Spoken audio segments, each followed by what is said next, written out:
How was your weekend? It's good. It's great to be back with you guys. Glad you're here. Glad I picked a slow time to be gone. It's, as always, a busy day here at the White House, so I'm going to jump right into a couple of highlights and then take your questions. This morning, the President unveiled a legislative outline for rebuilding infrastructure in America. The 6 principles of the plan are as follows: $200 billion in federal funds to spur at least $1.5 trillion in infrastructure investments with partners at the state, local, tribal, and private level. New investments will be made in rural America, which has been left behind for too long.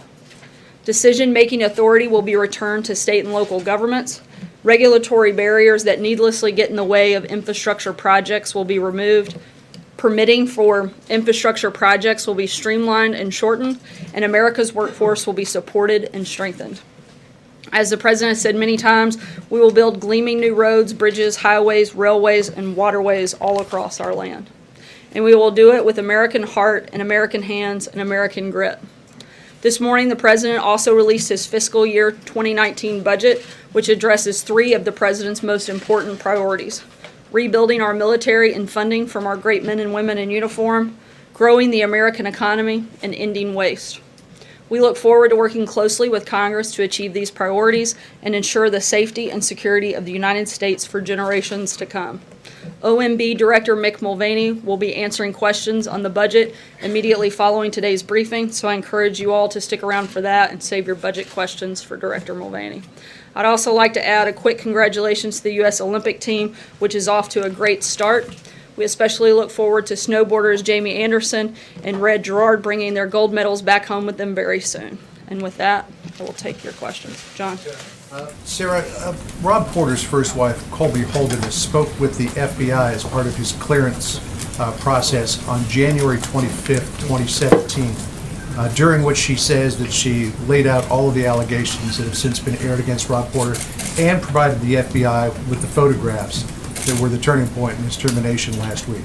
At any time between January 25th of last year and last Wednesday, did the FBI make anyone here at the White House, whether it was in the counsel's office, the chief of staff's office, or anyone else, did the FBI make anybody here aware of the allegations that had been raised against Porter by Colby Holderness and his second wife, Jenny Willard? Look, we learned of the extent of the situation involving Rob Porter last Tuesday evening, and within 24 hours his resignation had been accepted and announced.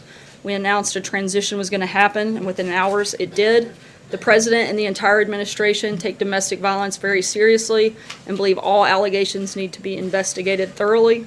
Above all, the President supports victims of domestic violence and believes everyone should be treated fairly and with due process. We've addressed this situation extensively, and we have nothing more to add at this time on that topic. The allegations that were raised against him would make him a prime candidate for blackmail, which would lead any responsible person at the FBI to come to the White House to say, just want to let you know, this person will likely never get a permanent security clearance. Was that concern ever raised to anyone here at the White House? As I know Raj addressed last week, we let the process play out. It was ongoing, hadn't been completed, and beyond that, in the statement I just gave you, I don't have anything else to add. Cecilia. Why haven't we heard the President say exactly what you just said right there, that he takes domestic violence very seriously? I spoke with the President. Those are actually directly his words that he gave me Why earlier today. hasn't he said that? He had the opportunity. It's my job to speak on behalf of the President. I spoke to him, and he relayed that message directly to me, and I'm relaying it directly to you. Does he believe Rob Porter's accusers, or are they lying? Look, as I just said, the President, along with the entire administration, take domestic violence very seriously and believe all allegations need to be thoroughly investigated. And above all, the President supports the victims of domestic violence and believes everyone should be treated fairly and with due process. That doesn't answer the question. As I just said, I'm not going to go beyond that. That's where we are right now. Aisha. Does the President still wish Rob Porter well? Does he still believe that he wants him to have a great career ahead of him? Because that would seem... I think the President of the United States hopes that all Americans can be successful in whatever they do. And if they've had any issues in the past, I'm not confirming or denying one way or the other, but if they do, the president wants success for all Americans, and that he was elected to serve all Americans, and he hopes for the best for all American citizens across the country. Jim? What about the president's tweet over the weekend? People's lives are being shattered and destroyed by a mere allegation. It seems like the president was believing Mr. Porter as opposed to his alleged victims. Why did the president tweet that over the weekend? Why is he seemingly defending Mr. Porter publicly? Is it because he has faced his own allegations? Is there some sensitivity there? Is that why that is? Look, as I just said, and I'll repeat it again, the president and the entire administration take domestic violence very seriously and believe all allegations need to be investigated thoroughly. He certainly supports the victims of domestic violence above all else and believes that everyone should be treated fairly and with due process. Is there some The president's simply saying that there should be a due process that should be followed and looked at. Is there tone deafness there?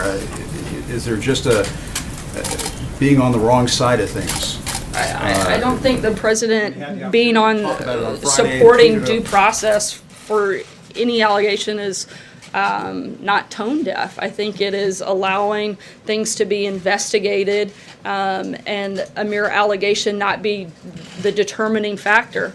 He's not taking a side necessarily one way or the other on any specific issue here. He's talking about mere allegations shouldn't be the determining factor for any individual, that there should be due process. I think anybody here, if they were accused of something, hold on, Jim, I'm not finished. Hold on. Jim, hold on.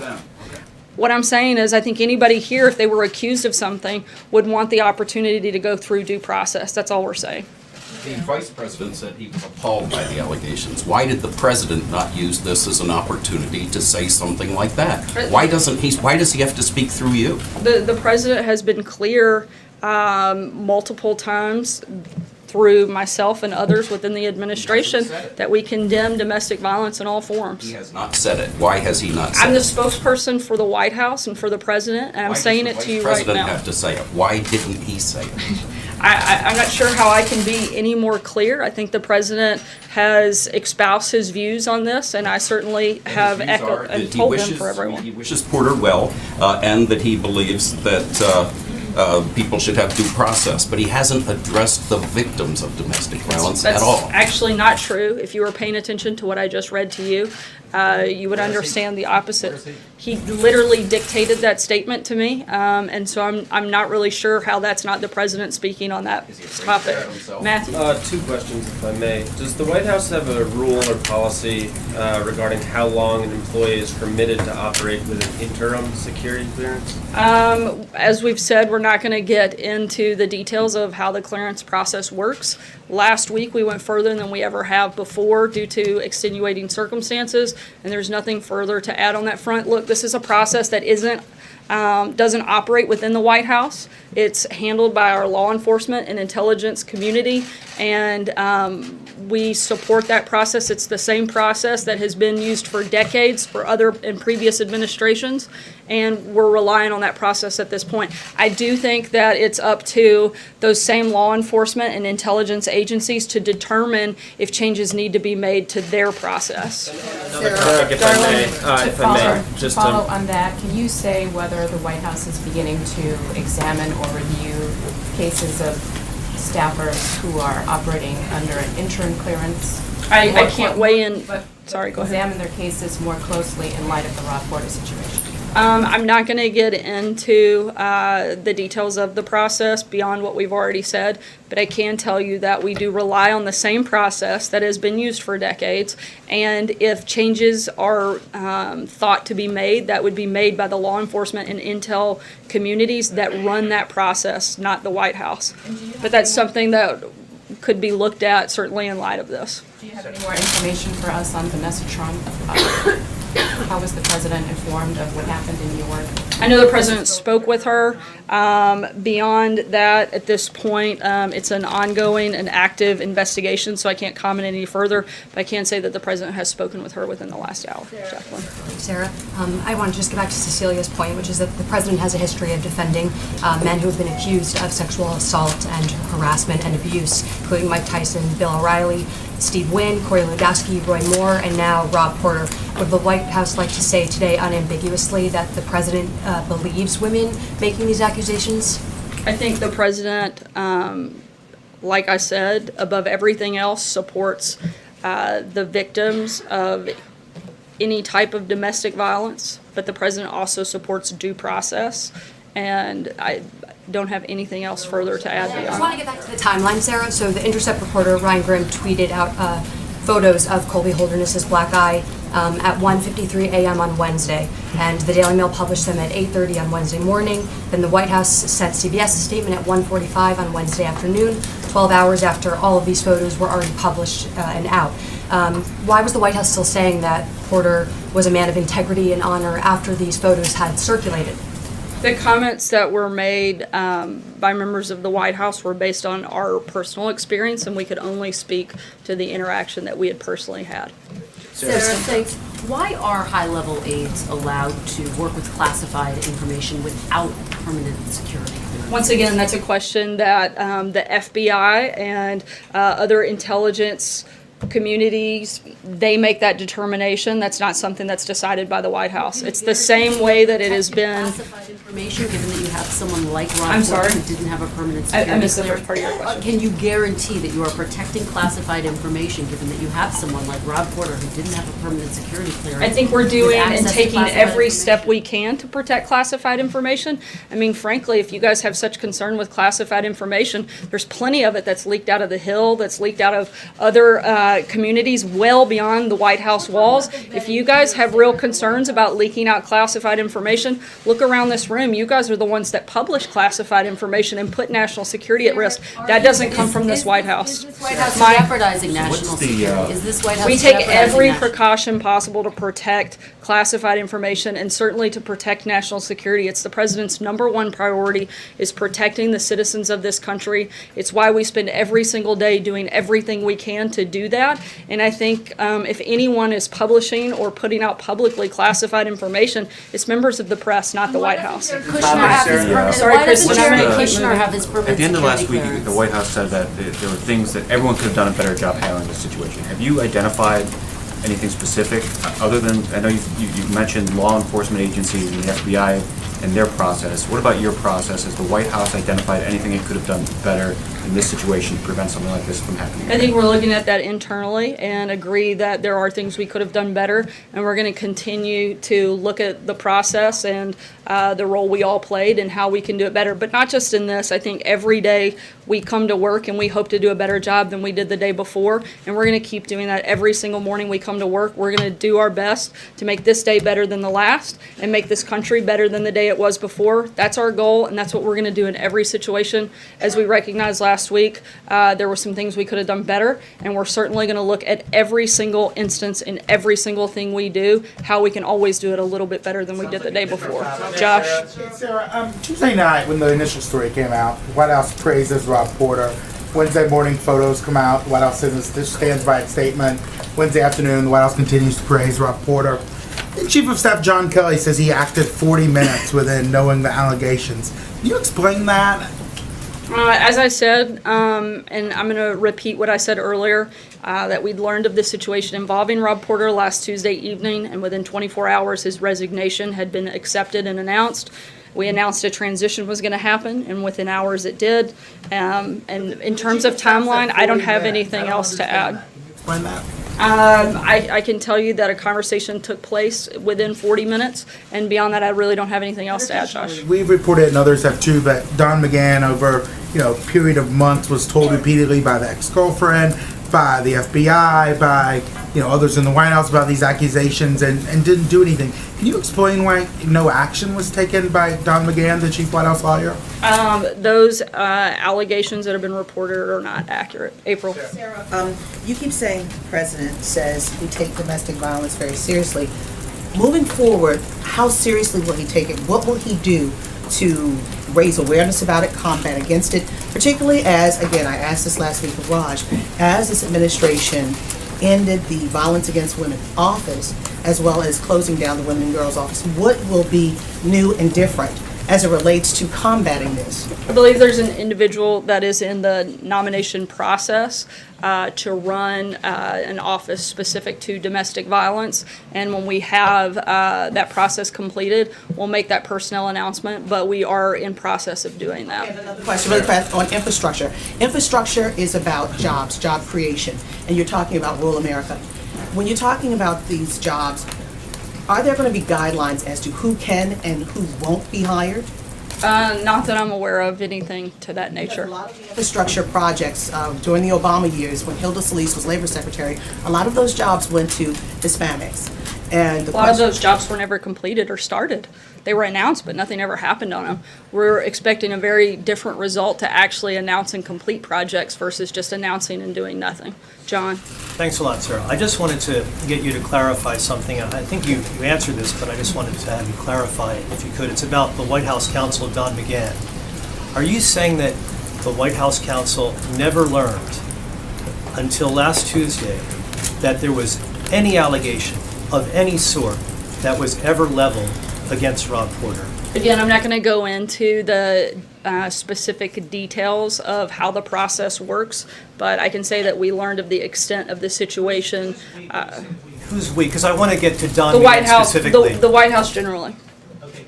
To Don McGahn specifically, though, had he learned at any time before last Tuesday, when this story was broken by the Daily Mail, that there was any allegation of any sort leveled by any person against Rob Porter? Again, I can't get into the specifics. I can tell you that the process for the background was ongoing, and the White House had not received any specific papers regarding the completion of that background check. So I can't go any further than what we've already said on that front. John? No, thank you, Sarah. Two brief questions as a follow-up to the last two questions. What is Don McGahn's status as counsel right now? I think the same as it was 2 weeks ago, 2 months ago, a year ago. He's the head of the White House counsel, and I have no indication to see differently.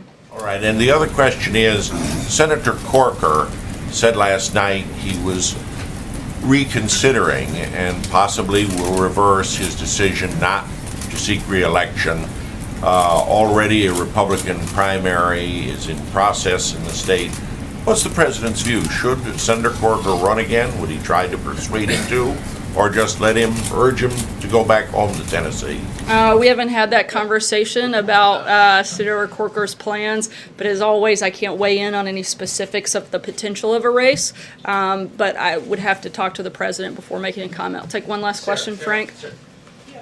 Last year, the administration said that the national debt is a crisis, not just for the nation, but for every citizen.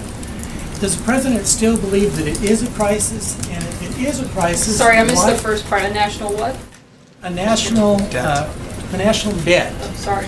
And if the national debt is a crisis, why hit the gas pedal instead of the brake when it comes to spending? Look, the president, one of the biggest and top priorities of the president's first year in office was to pass the Tax Cuts and Jobs Act, which we think will have a big impact on that moving forward. It's been a major focus on the economy and the budget today that provides funding for the president's priorities, including national security. The president also knows that one of the most important jobs he has is protecting this country, therefore the need for rebuilding our military that had been ignored for so long, infrastructure, focusing on defeating the opioids crisis and a border wall. At the same time, the budget reduces the deficit by over $3 trillion.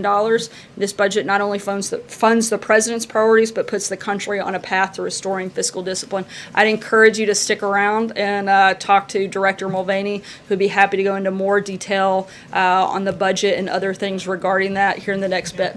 Thanks so much, guys. Sarah, when will he be out here? When will the president?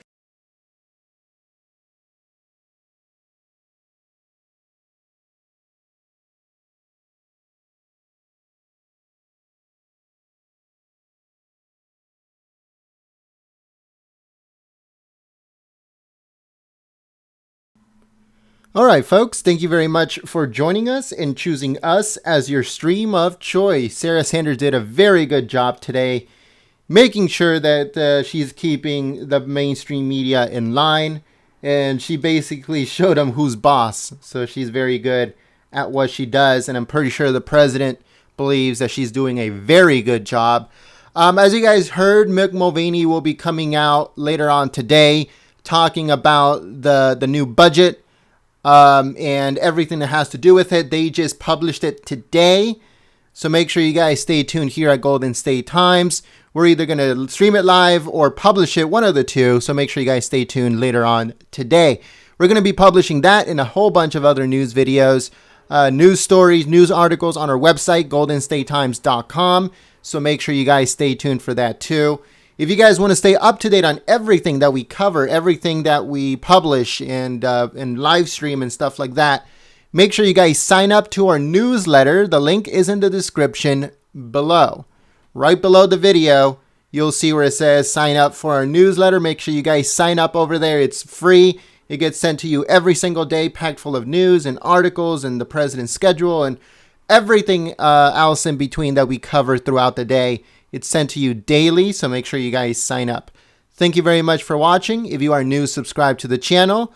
Also, make sure you smack the like button on this live stream. And thank you so much for your support. If you shared it on social media, Facebook, Twitter, Gab, 4chan, 8chan, I don't care where you guys put it.